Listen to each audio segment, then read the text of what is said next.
নমস্কার বন্ধুরা, দেখুন সরকারি চাকরির পরীক্ষার জন্য অত্যন্ত গুরুত্বপূর্ণ আজকের অঙ্ক ক্লাস। তো আগেও বন্ধুরা শতকরা চ্যাপ্টার থেকে একটি পার্ট নিয়ে আসলাম। তো এই পার্টের প্রথম প্রশ্ন আজকে কি বলেছে দেখুন, বলেছে চিনির মূল্য 20% বাড়লো, খরচ অপরিবর্তিত রাখতে হলে ব্যবহার শতকরা কত কমাতে হবে। এর আগেও দিয়েছি এরকম অঙ্ক, একদম সহজ বন্ধুরা, আমি একদম ট্রিক্সে করাচ্ছি। দেখুন যে 20% বাড়লো মানে কি, 20% বাড়লো মানে হচ্ছে বন্ধুরা আগে যদি 100 থাকতো এখন 120 হয়েছে। এবার যত বেড়েছে সেটা আমরা সবার আগে উপরে লিখবো, লিখে নিচে দিব কি বেড়ে কত হয়েছে, আগে 100 থাকলে এখন হয়েছে কত 120, তাই না? সেই 120 আমরা নিচে লিখবো, বাস অঙ্ক শেষ। এর সাথে আমরা যেহেতু শতকরায় উত্তর লিখবো তার জন্য 100 দিয়ে গুণ করে দিব, বাস কাটাকাটি করুন আর উত্তর লিখুন। বুঝি একটা একটা জাস্ট শূন্য কাটা আর কি, যে 4 দিয়ে কাটাকাটি যায়, 3 4 12, 4 5 20, আর যাচ্ছে না, তাহলে উপরে থাকছে 5 10 50। 50কে 3 দিয়ে ভাগ করলে কত হবে বন্ধুরা, 50কে 3 দিয়ে ভাগ করলে 16 সমস্ত 2/3%। আর এটাই হচ্ছে বন্ধুরা উত্তর। তো আশা করি এটা বুঝে থাকবেন। চলে আসি পরের প্রশ্নে। দেখুন তাহলে বন্ধুরা পরবর্তী প্রশ্ন, এই প্রশ্ন বলেছে এক ব্যক্তির বেতন 20% বৃদ্ধি পেল, ওই ব্যক্তিকে পূর্বের বেতনে ফিরে যেতে হলে বর্তমান বৃদ্ধিপ্রাপ্ত বেতনের শতকরা কত হ্রাস করতে হবে। তাহলে বন্ধুরা এটাও সেই একই টেক্সের অঙ্ক, একই প্রশ্ন একটু ঘুরিয়ে করেছে। দেখুন যে যতটুকু বৃদ্ধি পেল, কতটুকু বৃদ্ধি পেল 20%, সেটা আমরা উপরে লিখবো 20%।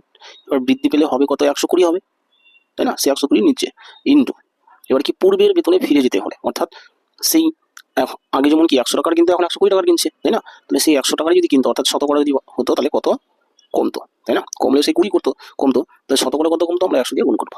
ঠিক আছে, আগের অঙ্কটা এটা সেম প্রশ্ন, একটু ঘুরিয়ে শুধু বলেছে।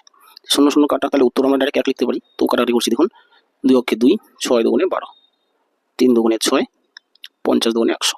তাহলে কি 50কে 3 দিয়ে ভাগ করলে কত হবে, সেই 16 সমস্ত 2/3%।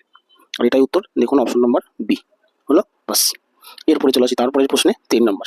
পরবর্তী প্রশ্ন কি বলেছে, এক ব্যক্তির বেতন প্রথমে 20% বেড়ে পরে 20% কমে গেল, তো মোটের উপর তার কত পরিবর্তন হলো শতকরা।